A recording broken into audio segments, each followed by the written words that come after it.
Everyone, welcome to the defensive film study. I'm here with Drew Kelson. Jet will be on later. We had a scheduling dispute because Drew is out in Florida on some work stuff. So we're going to shoot everyone a little bit separately, but we're still going to have Jet later in the video. You guys need to head over to InsideTexas.com right now. You can join for just one single dollar. And guess what? You get access to team news, recruiting, and analysis, more stuff like this. All right, Drew, we're not going to waste any more time. Let's break out the film. All right, Drew, the first play is going to be third quarter, 3rd and 5. 7:21 left on the clock. Ball is on OU's 30. Check this out. They're going to run some of these crossing patterns that gave us trouble versus Florida, and we're going to see why they don't have much success here. Tier's looking. He's looking. And Leonga almost gets the pick on that as well. So what's going on there, Drew?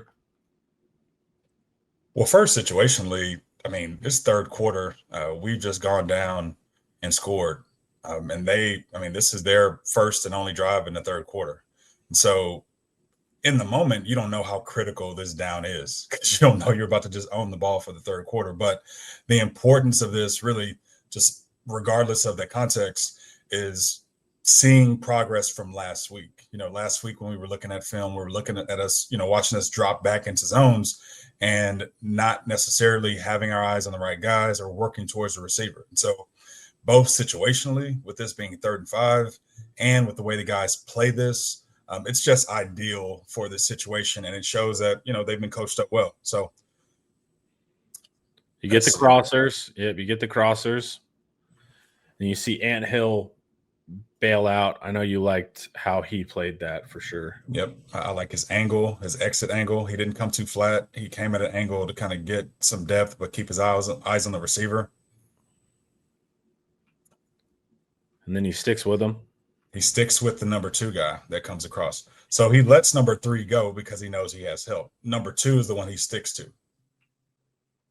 And when I say stick to, he's not in man, but he knows that clock is ticking. And so you have to be aware of the clock. You have to be aware of, I shouldn't just let this guy keep running. So I like that he passes off number 3, but, kind of clings to number 2. And to do that from a formation standpoint. At the end of the day, where's all his help? He has 3 receivers to the field side. There's only 1 receiver on the backside. There's a back in the backfield. You have help. You can stick to number 2. It's just it's really well coached on a key down, 3rd and 5. Like, teams want 3rd and 5s all the time. They'll take 3rd and 5s and find a way to convert.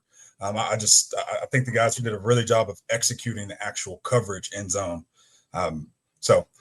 This is just really good execution. If we would have been in man, this would be a completely different situation with guys chasing behind or trailing behind. But to effectively show blitz or show simulated pressure, but be able to drop back and play really, really sound coverage is huge. So kudos to these guys for executing on this. So looking at him, Leonga. Check this out. Matier's eyes are, you can tell he's a little nervous here. So he's going to pop his eyes out immediately. Looks there, nothing. Panic, looks back, looks even farther back. Little weird shake and tries to force it. And Leonga almost gets that pick. So what's really cool is if you watch where he's looking. So he's looking to the left. Where does LaFau go? Right? Moves left. Now he looks back to the right. What happens? Everyone on a string stops, moves back towards his eyes. So really good of reading the eyes there.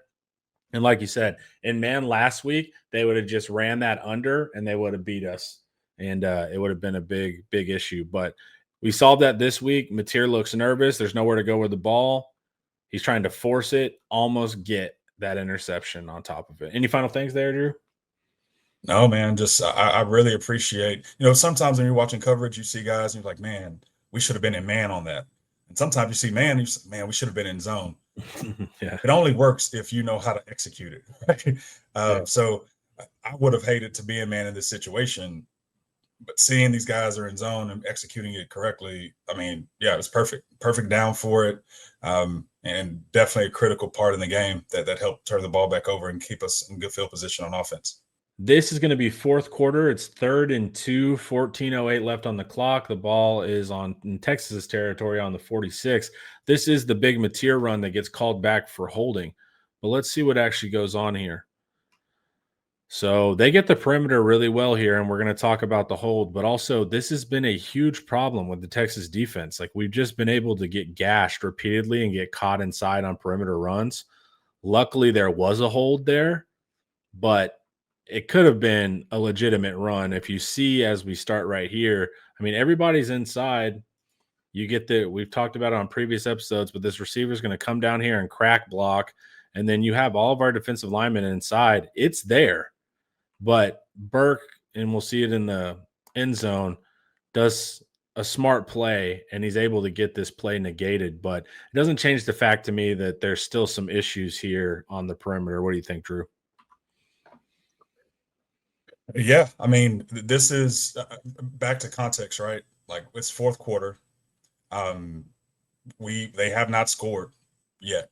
They have not scored a touchdown. They finally get to our side of the grass. This play is a game changing play if they're able to execute on it. But you know, it goes from 3rd and 2 to 3rd and 12 because of this hold. And so what I love about Burke is, and these guys really played well against the tight ends for OU. But what I love about Burke is you need to be violent and shedding. The only way refs can actually see certain things is if you violently put yourself into position to make some of these plays. But Burke doesn't only just violently try to get rid of him and shed and draw the hold. He adds a little bit more to it. You can see from the end zone. So Burke does go inside here. And I'm sorry, my drawing tool is messing up at the moment. So just follow my pointer. I'm pointing out Burke right here on the left. You're going to see he does go inside, and this has been an issue with the perimeter and us. We get McDonald not going inside completely, but not necessarily holding the edge there. And then you're going to have that receiver, which we've seen a bunch happen against us, come down and try to crack us. And that works as well. You're also going to see this player slip. But Burke is inside right now. He is not in good position right here on this edge. But then he's able to peek his head around the other side. As they get the edge, player falls down. And then Burke starts reaching out, and he's being held. There's no question if he's being held. But Burke, flair for the dramatic, throws his hand up. Helpless. Ref, look at me. And it was a smart decision because the ref then sees it, and they're able to get the edge. But it comes back. So right here, there's a chance Burke is athletic and long. There's a chance that he just fires out here and ends the play right there. But still, he still saves it both ways with the hold and if he could stop it himself. Let it roll through. Yep. Let it roll live. Just roll it live. So yeah. Because in real time, when you see like the ref reach for his flag, I mean, all of that matters. It's just 3rd and 2. It goes back to 3rd and 12. Grayson Littleton gets a pick on the next play. So all these little things matter. These are the margins. These are the things that matter. Holes can be earned. It just doesn't happen. You have to be violent. If he just would have conceded to a block, this would have never happened. He violently sheds and then adds a little something to it for the ref to see. And his arms are so long, he reaches, he touches the moon whenever he does it. So, and then you'll look, is this the ref at the bottom here? Yep. There's the flag. So, yeah, good job on Burke there, man, because that's a big play, and we've frankly had real issues with the perimeter. Something, too, I'm going to point this out. This is like a coaching point. That is a good coaching point, probably for somebody who wasn't in the right position on this. If you go back to wide and just let it run. But this is the kind of stuff we point out and film, like, as a team. So Jelani crashes down. Just let it run. Just let it run. Look at this change in pace when he goes and chases after this guy.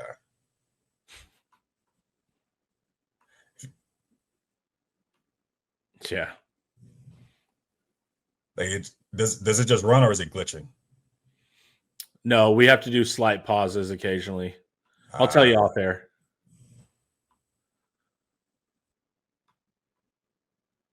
Yeah. Jelani, it's the effort too that just comes with playing the game. Like, he doesn't concede. He gets beat. He does not take the right angle. He does not fit this right one way or another. But takes off and chases his play down. And you can, on the live copy, you see the shift in effort, the shift in speed, the exertion. So flag was thrown. It comes back. We make a big play on the next play. But I always like to point out and take a look at guys who are really just humming too, man. Because that's you could only play one way.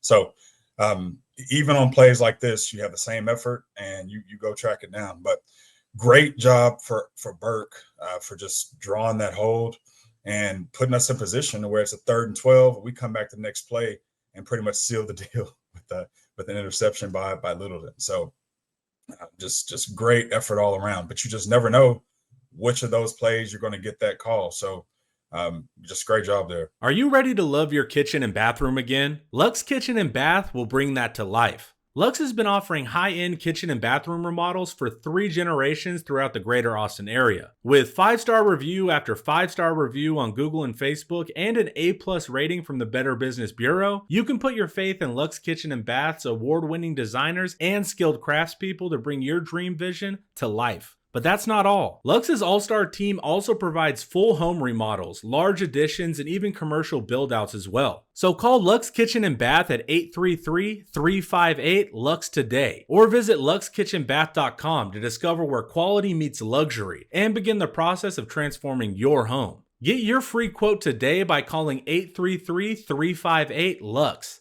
That's LUXE, or by visiting luxekitchenbath.com. Contact info is in the description. All right, everyone, we got Jet with us. I promised you in the intro, and here we go. So this is first quarter, 1st and 10, 5:23 on the clock.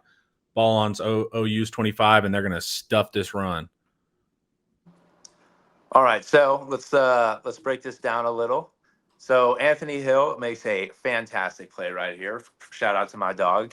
But what I want to see is most impressive is first how he understands his leverage right here and how he actually sets the edge with his eyes is what I like to call. There's 3 ways to play a gap. You can play it with your eyes, with your body, or with his body.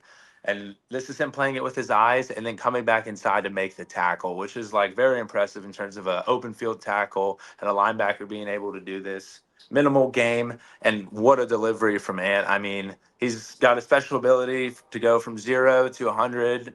You know, as seen in this video, he lights this kid up. I really wanted to give some praise because I feel like he hasn't been getting enough this year. And that's because everybody's probably targeting him, you know, because he's one of the best players in the country. So offensive schematically, you know, are built around kind of going away from this cat. So that's one of the reasons why. And then let me point out some more impressive things from the back view. And then you'll also notice Jaden Ott wanted no piece of that lead blocking. All right, what back view here? Yeah, exactly. So you're going to see first the synchronization of the linebackers, I think, is like what stands out the most. They all move together. They're on a string. Very impressive. You can tell how well they all work together. And then the other thing that I'm going to point out real quick is actually they do pull the guard and the tackle here, or tackle tight end, you know, one or the other. They're pulling pullers. Jelani does a good job of fitting that backside, and then backside safeties there or corners there to also, just in case they do end up running that. But you can tell that the linebackers are really trained and their eyes are fantastic. They're on the ball. They felt the line, but their eyes are with the ball. And the leverage, that vice tackle, you're going to see the outside leverage maintained by Anthony, and then that's Anthony Smith in the middle. And you're going to see him maintain his inside leverage, and they're going to vice the ball. You know, it's just great to see, and a great, even better play by Ant. Bang, just goes right down the middle of them. And just in case he wasn't there to deliver that blow or anything happened, you got sweep up crew right behind him. That's really awesome to see. Yeah, OU fans are ready to be done with the J Knott experiment after that lead blocking attempt there. Watch Zero come out of the backfield real quick, and then we'll go to the next one. All right, let's watch. He's supposed to be lead blocking. Now, we got a little bit of 0-on-0 crime here. Yeah. And so he's going to come out as a lead blocker. Nope. Hey, I can't blame him, but that's why I didn't play D1. I didn't play anything, any number. That was a fun clip. Next one up. We're going to have a pass play here. This is going to end up being 4th quarter, 3rd and 21, way backed up, 10:21 on the clock, ball on the OU 26. We're going to get a pressure here. And Mateer is going to sail this ball, put it in danger as he jump throws and takes a hit to the chest. Kind of a theme of the day. What are you thinking here, Jet? Well, this is some great complementary football, as I like to say. The defensive front is doing their job to help the defensive back make their job easy. You know what I mean? But first of all, this is an awesome hit, and great job by the entire everybody rushing. Does their job so he can roll out of the pocket and fall right into where we want him to in terms of a defense. And this also, you have to give credit to the back end because they make the material hold the ball long enough to where the defense can come together and get the sack. So how does this, end up working out so well? Well, everybody just essentially does their job. You can pause it, and there's somebody open in the middle. Well, not really though. I mean, he's the way that Mateer's positioned. I mean, you can see everybody's covered. I wouldn't really call him, open right there. I don't think so. You see, there's already people. It's not open. He's already on the ground. Yeah, here's Mateer. Yeah, here's Mateer before he throws the ball. Yeah, exactly. So bang, there's nothing there. And then we can go to the back view here, and you could really see how complementary pass rush works. Obviously, we have an exotic front here, and we have a couple people dropping out.